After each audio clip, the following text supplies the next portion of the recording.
most of all, and most important, happy Veterans Day to anybody out there who has went and served and fought for my rights and for all of us to be able to have the right to even speak to you like this. I thank you from the bottom of my heart.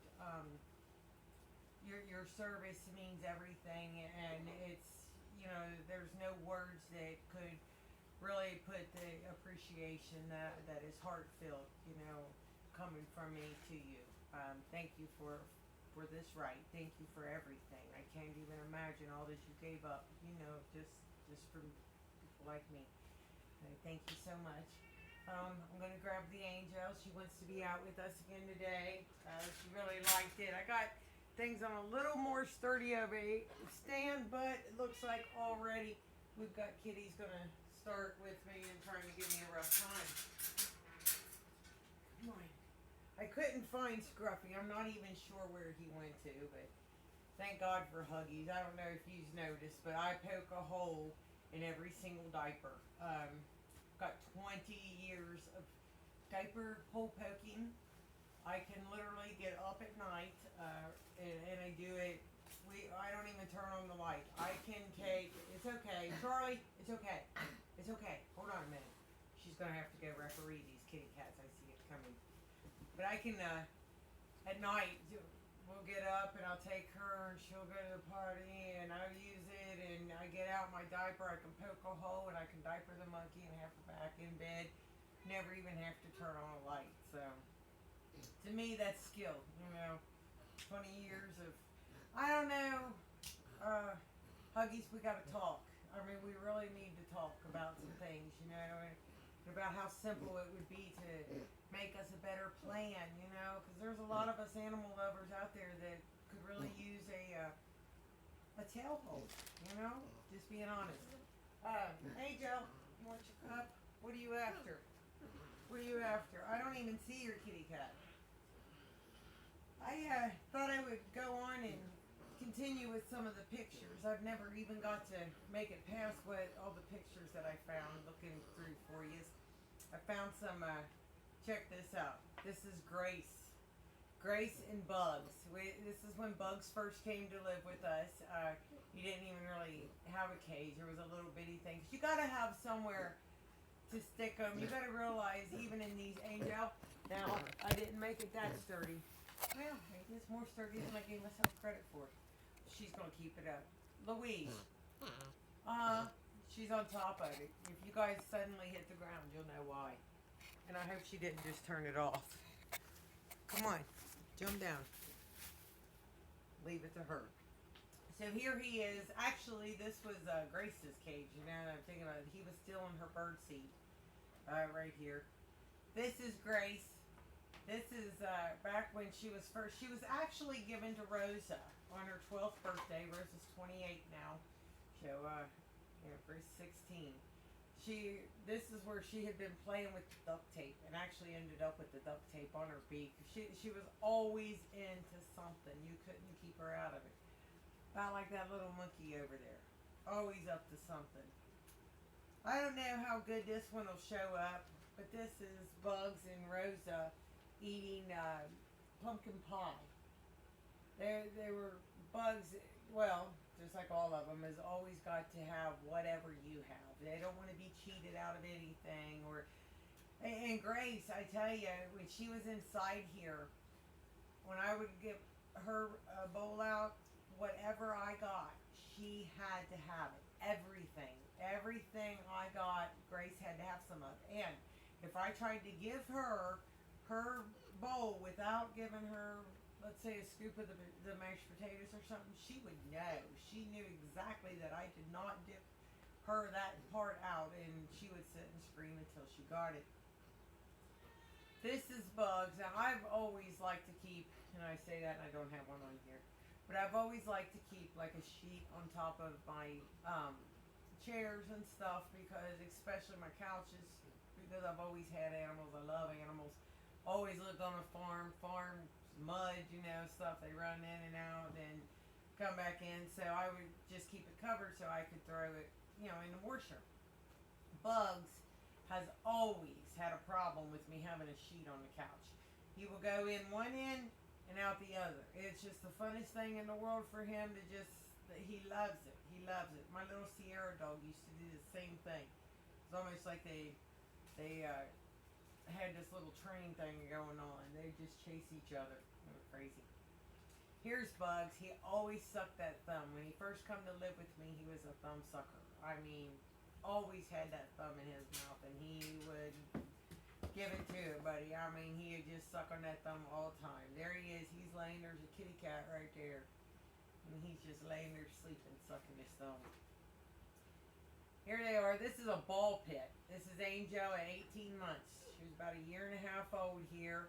This was actually this wasn't the ball pit. This was just Rose's tent. She liked the tent. That was just a plastic tent. But they had this ball pit that I found at a yard sale. And it was so cool, and it was perfect for the monkeys. I mean, it was a heavy-duty thing, and it lasted quite a few years. It withstood the rain, and the top was made out of almost like a leather. So it takes rather tough stuff. They were young at that point, and it took really, they was really in chewers then. They still chew now. They was big time chewers then. Angel Louise, get out of there. Come on. She's in the clean canned goods. Angel. Yeah. Yeah. Get back in here. What are you doing? Sorry for the interruption. It happens. Again, here's another one with the bug. Sucking that thumb. Boy, I'll tell you, he loved that little thumb. It was just the most adorable. I just remember him, he'd just curl up and tuck himself underneath of my neck, just as tight as he could get, and he'd just lay there and suck that thumb. Here he is. He had came down and grabbed the Mountain Dew bottle, or Mountain Dew can, and he ran up because he really thought he had scored something, because it was empty. But he's trying to get the very last drop out. He really thought he was on something. Now this is back in the years when a friend of mine came over. It was, I'll tell you who it was, it was Toys and Phil. He came over, and I was doing some work for him, and he'd stopped over, and he always had beer in the back of his truck. And in a cooler. They broke into, because he had a cap on it. And they broke into it, and they opened up every single, they didn't drink them, they just opened them, every single one up, and dumped them all over the place. It was crazy, but they just love to open things. It's not really that they want what's inside of it. It's like her right now, she's over there, she's trying to work on the cabinets, because she wants to open up all my soups. Not that she wants to eat them, she just wants to open them. So this is a rotten time in their life, and you know, this is back before I sold my Harley to build the pen. It became necessity. It just became a necessary item to have here. I mean, I had no intention of locking these guys up. They just blew it. And it was little things like this. And that's what they would do. It's like he thought he had something, which he didn't really get nothing with that can. But they go to the top of the tree. When you get to the top of the tree, I don't care if they got your keys or your license or your Mountain Dew or whatever. You can't just jump up at the top of the tree and get it. So, and they know that. They know that with the height, and they'll go there. And let me tell you, I remember one year, Bible school was going on, and I was supposed to be driving all the kids. And I'd come home from work, and I had time to kill. You know, I had like 45 minutes that I just kicked back and, you know, wasn't in this big hurry, was not stressing at all. And I'll be daggone, I go to leave, and my keys are gone. And I mean, gone. They are nowhere to be found. And, of course, you know, I start looking for monkeys. Where are they? And whenever I locate them, Angel had them up in the top of the tree with her. And I ended up being late picking these kids up because the monkey took off with the car keys, because you're not going anywhere without the keys. This is my little Sierra dog. Love this poodle so much. Oh my gosh. And this is, I didn't know what I knew about heart attacks and stents and stuff wreck with my Sierra dog. She was having a heart attack, and I knew she was hurting. I knew she was hurting so bad, and she went into a really bad attack. And I was there, and I let him put her down because I didn't want her suffering no more. And I tell you, I have just hated myself. I miss her so bad, and I wonder, because when they said that they could temporarily fix her, I really kind of took it as a week or two. You know, I didn't want to put her through something horrible just for another week or two. I didn't realize how long it could have lasted. I mean, this could have been years. So I have really, this is a mistake I made in life. I miss her big time. I miss them all that have came and gone. Don't get me wrong, but my Sierra dog, she was my little fluke. Here she is, Rocky. Hold on, Angel's into the oven. Get out of there. Come on. Come on. Come over here. All the way down. This is Sierra dog and Rocky.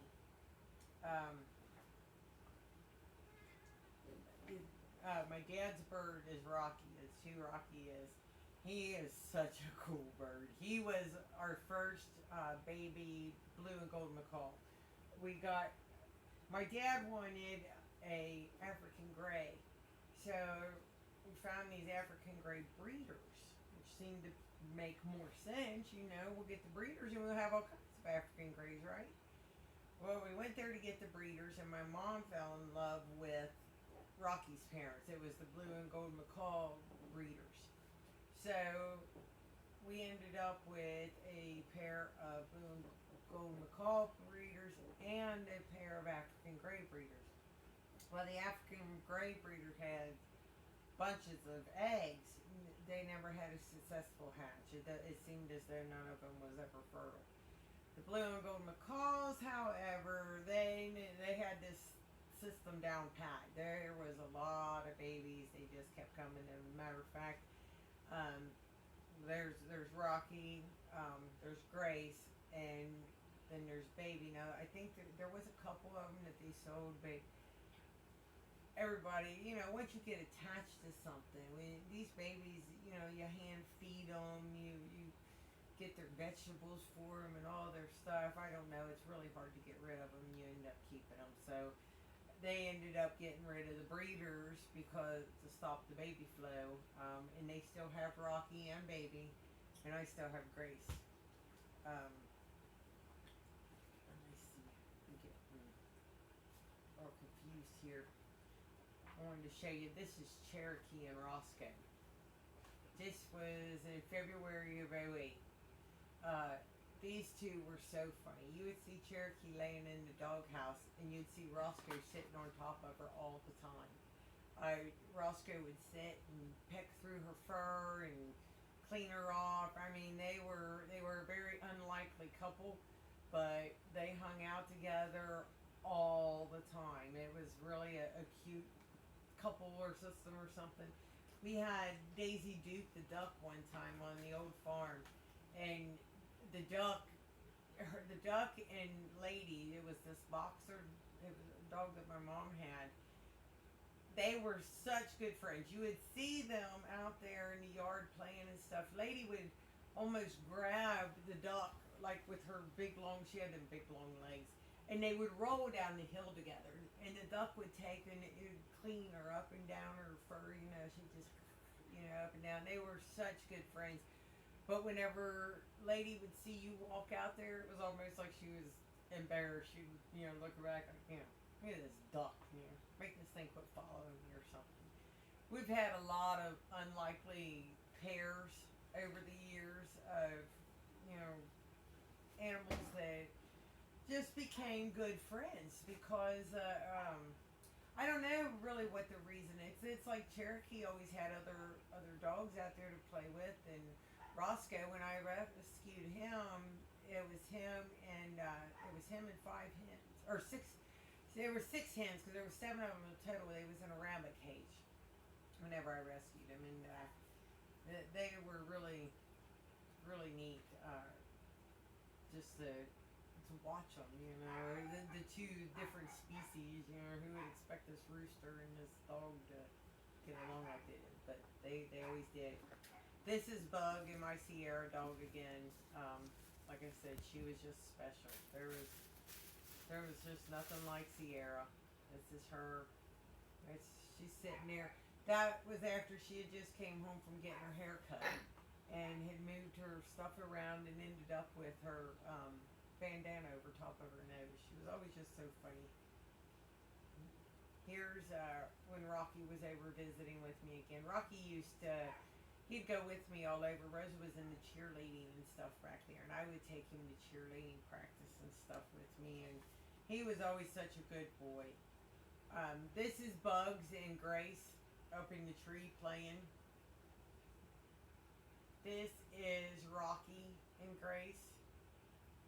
I just got lots of just different things, you know, or how they'd always play up in the tree together. It was always just so fun to sit and watch. Grace would get up in the tree and she would just clip off the leaves, just clip them off and let them fall to the ground. It was just, you'd look out. If I couldn't find her, I would look to see where the mess of leaves was. Wherever the mess of leaves was, that's where Grace was. And again, there's Sierra. And I believe that's Rocky, Sierra and Rocky. Here's the Peanut. I told you about her. This is the one I carried around in my pocket. She was really a special cat too. There's Rosa sleeping with Sierra and the Peanut. And then just some of Angel's kittens.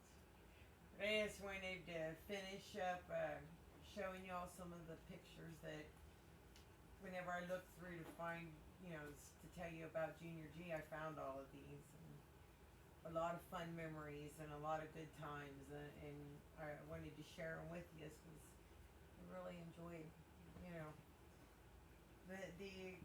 the life ain't always beautiful, but it's a beautiful life thing. There's so much to be said about that. You know, there's been a lot of ups and downs in life and a lot of things that has brought me to be where I am.